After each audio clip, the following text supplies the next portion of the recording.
Bueno, pues bienvenidos una semana más a nuestro programa de entrevistas. Esta semana, la verdad, vamos a hablar con una persona que no se define como política profesional, pero ahora mismo está ejerciendo la política. Y quizás tú ahora mismo digas, otra vez política, estamos todo el día con el machaque del telediario de temas políticos y demás. Bueno, yo te invito a que te quedes un rato, porque su historia, que es la historia de muchas personas fuera de los grandes focos, de ese Congreso de los Diputados o de ese gobierno donde parece que pasa todo, pero en un nivel local, en un nivel mucho más cercano, pues hay grandes historias de personas que ejercen la política para toda la vida o temporalmente que merecen ser contadas. La historia de Cristina yo llego por un tuit que ponen y pone, bueno, he decidido dejar la política después de unos años y volver a mi actividad fundamental, que es en el instituto. Y eso será efectivo en mayo de 2023 cuando haya las elecciones municipales a las que todos tenemos que ir a votar, que es muy importante. Así que hoy hemos querido conocer la historia de Cristina Pedrajas, que forma parte de Podemos en Córdoba, que es una bella ciudad, muy bonita. Tengo grandes amigos allí además. Y que nos quiere contar su historia. ¿Qué tal, Cristina? ¿Cómo estás? Hola Carlos, ¿qué tal? Muy bien, muy bien. Bueno, Y muchas gracias por haberte fijado en mí de alguna manera cuando has dicho grandes encantado. historias o, bueno, no sé, soy más humilde en este sentido, ¿no? Pero sí, bueno, me ha sorprendido un poco que te llame la atención algo que debería de ser tan normal, como que venimos a la política para un tiempo y volvemos a nuestro puesto de trabajo, ¿no? A nuestra profesión. Principalmente yo creo que, mira, es por eso, porque yo hablo con amigos y me dicen los amigos, es que yo quiero dar el chollo, el pelotazo de meterme a político, de meterme en un partido, de eh, querer introducirme en él y ya estar allí toda la vida viviendo de la nada, viviendo del sueldo de los españoles, que es lo que hacen todos, que además es la típica coletilla, yo no sé si a ti te habrá pasado, a ti te lo dirán también, me imagino, es la típica Sí. coletilla de los políticos se meten en política y no trabajan y cobran un sueldazo. Entonces, desestimar o derribar ese falso tópico yo creo que es interesante. Carlos, yo creo que los estereotipos muchas veces y los prejuicios, ¿no? Nos mueven en esta sociedad, por desgracia. Desde mi experiencia, tanto en política como funcionaria toda mi vida, yo llevo 35 años de profesora de enseñanza secundaria, yo soy bióloga, saqué mi oposición, Mm, cuando terminé mi carrera me gané ese puesto sí. y he tenido que aguantar tanto como funcionaria ese tópico de que todos los funcionarios vienen a rascarse la barriga y a llevarse el sueldo fácil a final de mes. El tópico de que todos los profesores tenemos muchísimas vacaciones y es un trabajo sumamente fácil porque nos regalan un sueldo. Y el tópico de que venimos a la política para enriquecernos, para perpetuarnos. Incluso han llegado a decirme que vengo aquí para consolidar una pensión vitalicia, pensión que yo ya tengo acumulada la máxima por mi cotización a lo largo de 35 años de trabajo, ¿no? Y bueno, es cierto que yo creo que en todas las profesiones y en todos los sitios hay gente más cumplidora, más trabajadora, más responsable y gente que va un poco pues, a la ley del mínimo esfuerzo y llevarse el sueldo a final de mes. Pero eso se da en todos los sectores, Ujú. en todos los ámbitos. En la política, desde mi experiencia, lo que yo he vivido aquí y a nivel municipal, y teniendo en cuenta que estoy en un grupo político pequeñito, porque somos el grupo más pequeño en este ayuntamiento de Córdoba, el grupo de Podemos, yo he trabajado muchísimo, muchísimas más horas que en la enseñanza, y eso que en la enseñanza ya se trabaja mucho, sin horario, mañana, tarde y noche, sábado y domingo, a cualquier hora del día de la noche te llaman con un problema y tú tienes que estar ahí para buscar una solución, para intentar ayudar a ese ciudadano, a esa ciudadana o a ese colectivo, ¿no? Se trabaja muchísimo y por lo tanto yo considero que este trabajo no es ningún chollo. Y de verdad tú eres una persona responsable, aquí hay por hacer muchísimo. Y cuando estás en oposición, quizás más todavía, porque tienes que saber de todo para fiscalizar al gobierno y para frenarle las cosas que consideras que están mal y que perjudican a tu ciudad o empujarle en aquellas que son buenas, ¿no? O sea que no es fácil y no es ningún chollo. Se trabaja muchísimo si quieres hacerlo. Y Cristina, yo creo que tú has tenido las dos actividades en las que más imagen de trabajador viva la vida hay, que es profesor y político. Yo creo que has tenido la habilidad de buscar esos dos trabajos, que luego es verdad, yo tengo también amigos que son profesores o que tienen o que estudian magisterio y es totalmente lo contrario a lo que se ve. Pero bueno, ya te estoy diciendo, y yo siempre he dicho a cualquier persona que ha hecho esos comentarios, cuando he estado comprando en una tienda verduras y la señora de al lado decía, ¿qué chollo tienen los maestros? Mira, ahora tienen 4 días de puente. Y yo siempre digo lo mismo, tenemos un número de días al año que tenemos que trabajar como todo el mundo. De hecho, hay muchos momentos en que ves como las carreteras están llenas de gente viajando y tú estás trabajando. O sea, digo, bueno, pues los demás también deben tener muchas vacaciones, solo que administradas de otra manera, ¿no? Pero es verdad que es un tópico. Se trabaja en la enseñanza muchísimo. Cuando tú te pones de cara a un grupo de alumnado, ahí está el componente humano, ahí está el componente intelectual, está el componente de tener una psicología y un trato especial, porque son críos y crías que con una sensibilidad y con cada uno con sus problemas. Hoy día la vida es muy difícil para la juventud y para la adolescencia, y tú tienes que estar preparando todo eso previamente, atendiendo casos súper difíciles y luego, lógicamente, preparándote constantemente porque, bueno, los profesores tenemos que estar formándonos, tenemos que estar al día en nuevas cuestiones que surgen en tu disciplina, en técnicas de pedagogía, de psicología, bueno, ahora que hay además tanta violencia, tanto bullying, tantas historias que es verdad que antes no las teníamos, pues también, ¿no? Es muy difícil. Y no todas las personas valen para esta profesión. Y desgasta mucho también. De hecho, es una de las profesiones en las que hay luego más problemas de depresiones y problemas psicológicos en los profesionales, ¿no? Pero es que es verdad que hay que tener una pasta especial para llevarlo bien. Y por supuesto hace falta unas vacaciones para poder recuperar de nuevo la estabilidad emocional y mental y seguir, ¿no? Y seguir con ilusión cada año. Pero sí, a mí me gusta muchísimo. ¿Y por qué decides meterte en la política? ¿En qué momento se activa en ti el chip que dices, vale, estoy preocupada por mi ciudad, por mi tierra, pero además quiero intentar cambiar las cosas? ¿En qué momento se te activa ese chip? Pues yo creo que por la misma razón, porque entré también en la enseñanza, ¿no? Por una cuestión de instinto de ayudar, de implicarme en la sociedad y en solucionar los problemas de la gente y ayudar de alguna manera. En la enseñanza estás ayudando, como te decía antes, a tu alumnado, también a las familias, y aquí pues ayudas a todas las personas que están en ese ámbito, en este caso el local, ¿no? Además, la política local me parece mucho más interesante porque es un tú a tú. Es que el vecino te llega diciéndote que en su calle no funciona esto, o que le van a expropiar de su vivienda, o que hay un problema de medio ambiente, o que están talando los árboles de su barrio, y tú tienes que estar ahí, ¿no? Entonces yo creo que fue así, fue cuando el boom del 11M, cuando los movimientos de a pie, la ciudadanía cansada de crisis y de manipulaciones y de que no se den soluciones a sus problemas, sobre todo la gente más humilde y la clase trabajadora, pues yo siempre he tenido una ideología de izquierda, y entonces tanto mi marido como yo decidimos que era el momento de colaborar de una forma más activa.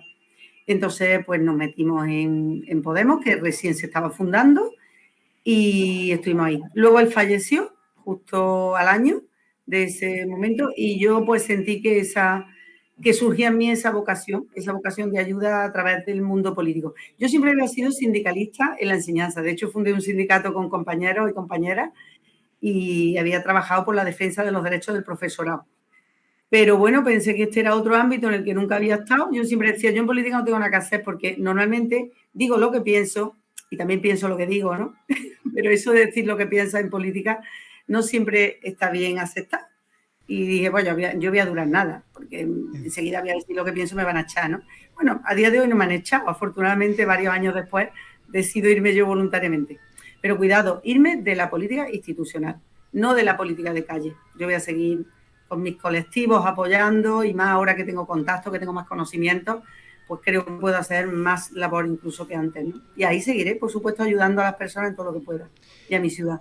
Y en 2015 empieza a tomar Podemos fuerza en los diferentes territorios. Son las primeras elecciones municipales a las que se presenta. Empieza poco a poco el partido a crecer, a crecer, a crecer. Pero precisamente tú decías, yo tenía miedo de que me echaran porque yo decía lo que pensaba.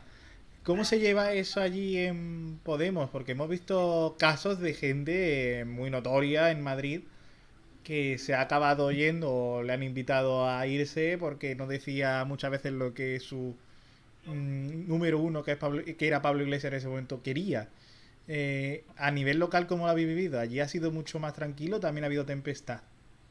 No, yo me he sentido muy libre siempre, sinceramente. Si no, no habría estado los años que llevo, ni militando en el partido, ni por supuesto en la institución. Me he sentido con mucha libertad y así lo he dicho siempre. Y precisamente yo creo que se puede ver desde fuera como algo negativo, pero yo creo que eso es algo positivo, es una proeza nuestra, ¿no? En Podemos y en general la izquierda. Somos tan autocríticos y tenemos tanto pensamiento libre y lo respetamos como para que pase lo que pasa, que luego eso tampoco es positivo de cara al electorado, ¿no?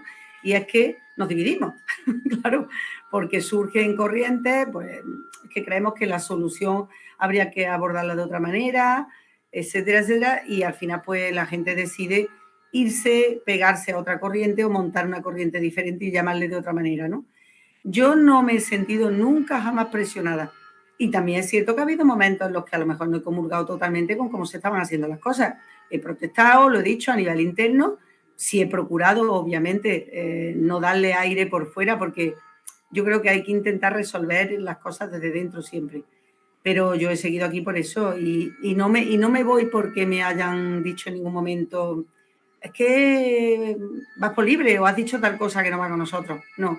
En la política municipal, además, ya te digo que es algo especial.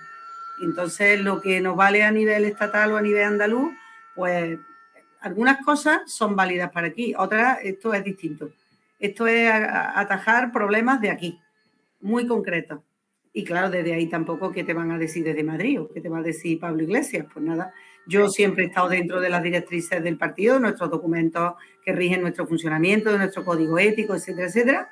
Y dentro de eso, pues he gozado de bastante libertad. Bueno, digo yo personalizando, pero no soy yo, somos un grupo, ¿no? Somos solamente 2 concejalas en el grupo municipal, pero tenemos un equipo de otras 2 o 3 personas que trabajan directamente con nosotras aquí. Y muy bien, en muy buena armonía siempre, la verdad.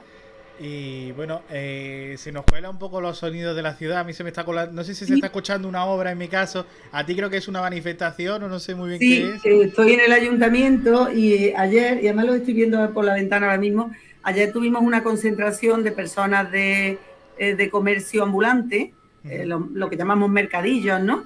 De la que viven pues más de 200, 300 familias en Córdoba y este gobierno municipal del, bueno, cogobierno, PP Ciudadano, no lo está tratando todo lo bien que se merecen, porque al fin y al cabo son trabajadores y se merecen unas condiciones laborales justas y tal. Bueno, pues ayer tuvimos una manifestación, una concentración, nosotros por supuesto le estamos apoyando en todo momento y ahora veo que han venido con sus furgonetas y sus vehículos por la puerta del ayuntamiento a pegar otra batida de protesta. Así que eso tenemos.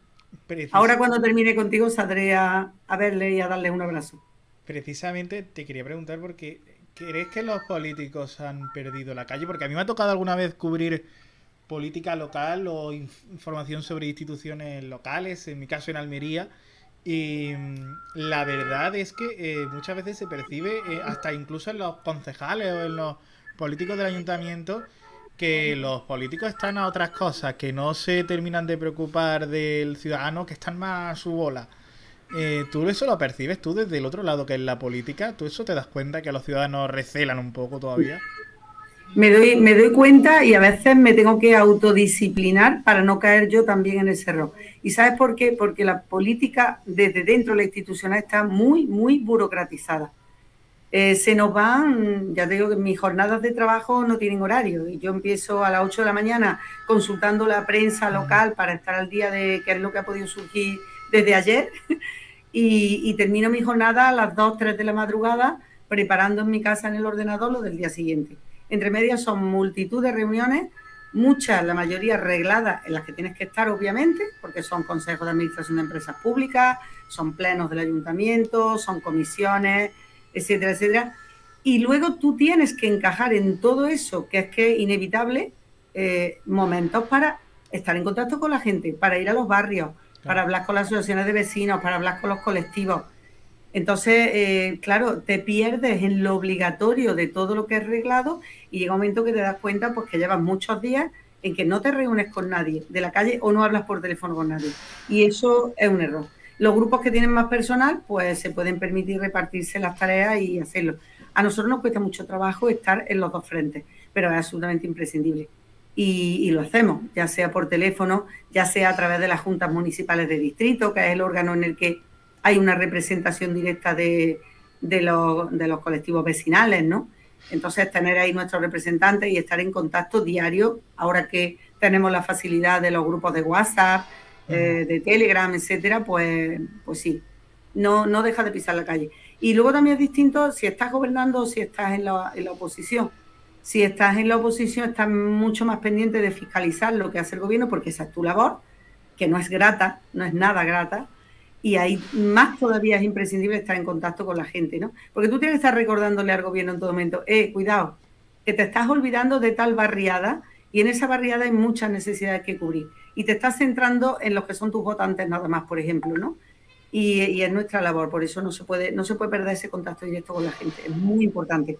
Pero yo también animo a la ciudadanía, porque yo he estado también en el otro plano toda mi vida y seguiré estando dentro de unos meses, que también nos volvemos muy cómodos, muy cómodas. Nos quedamos en nuestras casas quejándonos, lamentándonos de las putadas que nos están haciendo. Perdón por la palabra, pero es así.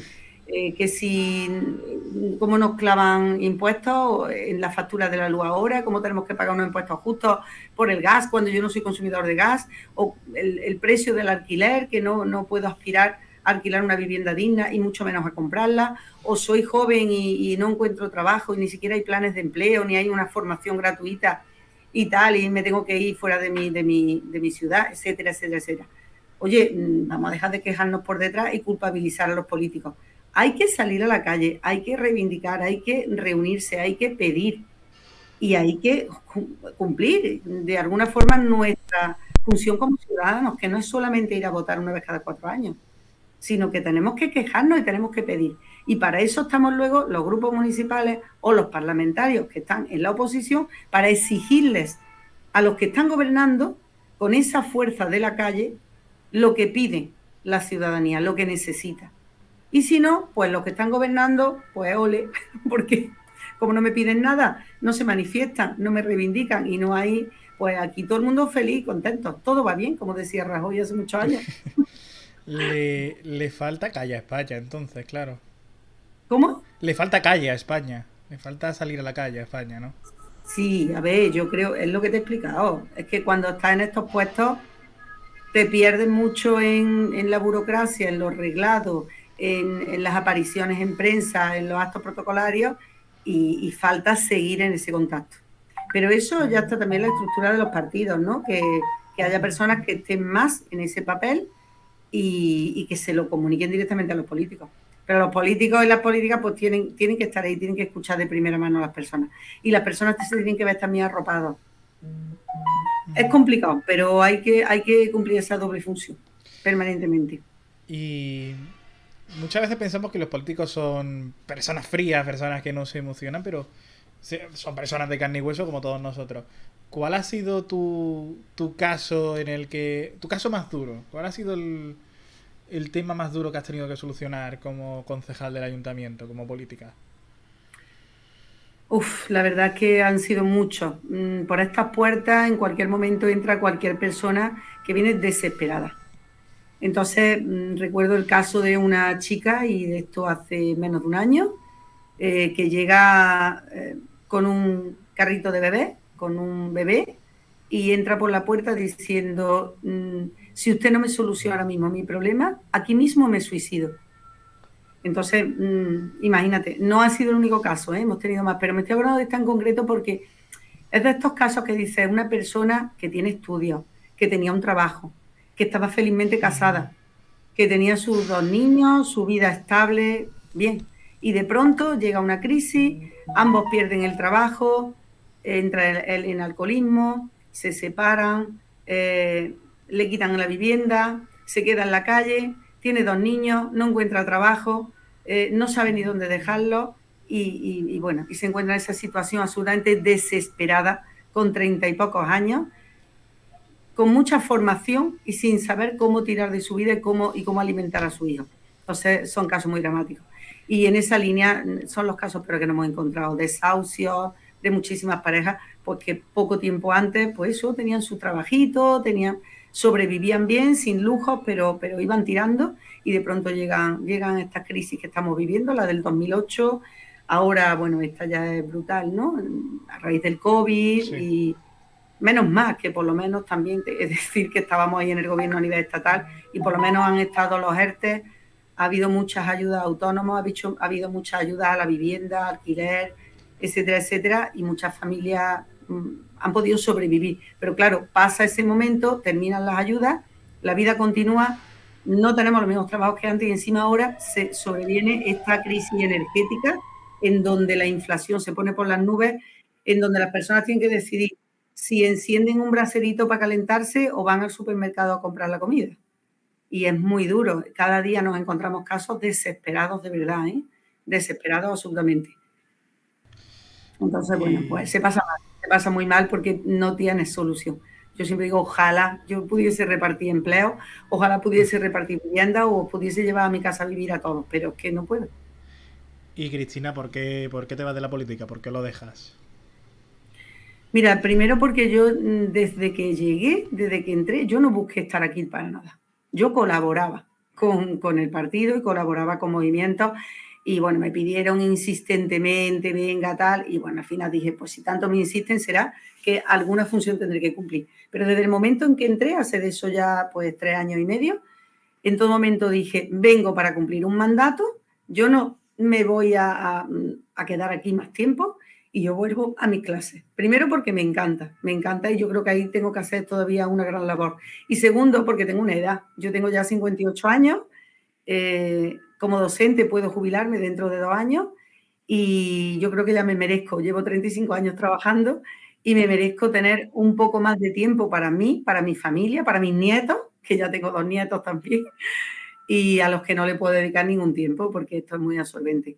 Y además creo que tendremos que ser coherentes, que por aquí tiene que pasar más gente y gente joven. Mira, se han ofrecido para ver a unas primarias de Podemos en Córdoba, donde se han presentado 2 chicos muy jóvenes y yo, pues mira, le alabo el gusto. La juventud es muy buena, les falta la experiencia, pero la experiencia se coge, eso es un mal que se cura con los años. Y muy bien. Estoy encantada de que haya gente nueva que vaya tomando relevo. Y yo, por supuesto, como te dije antes, voy a seguir ahí, voy a seguir colaborando y ayudándoles también en ese inicio. Si alguno de ellos entra como concejal aquí, pues ahí estaré explicándole lo que yo he aprendido en estos años, intentando que los primeros pasos les sean menos difíciles. Que a mí no me explicó nadie nada cuando llegué aquí. Y llega. Tú sabes mucha presión, pero no sabes nada de esto, ¿no? Y aprender te lleva un par de años, encontrarte con soltura en este ambiente. Y ya para terminar, una última pregunta que yo digo, el día que entreviste a alguien que esté activo dentro de Podemos, se lo voy a preguntar porque tengo mucha curiosidad. En 2023, ¿qué papeleta te gustaría ver? ¿La de Unidas Podemos, la de Podemos o te gustaría sumar? Me gustaría, me da igual el nombre y me da igual quién lidere, pero sí es verdad que me gustaría que las izquierdas nos unamos, demos una imagen de unión.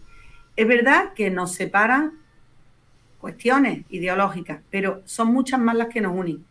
Y la gente de la calle, la ciudadanía, y yo antes de estar aquí, queríamos ver unión, porque así nos va.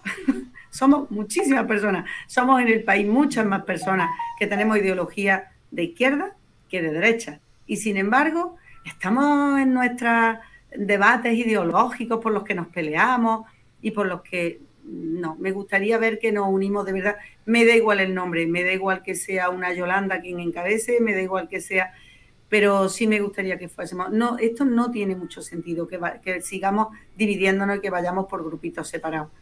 De verdad que no. Yo creo que tenemos que dejar nuestros egos a un lado y ver lo que de verdad nos une y lo que la ciudadanía, y más en estos momentos duros, que ya lo son, pero que se avecinan momentos peores con el cambio climático, con la crisis energética, con el paro que va a haber, etcétera, etcétera. Tenemos que dar respuesta Y tenemos que dar respuesta a toda esa gente que lo está pasando muy mal y que lo va a pasar muy mal.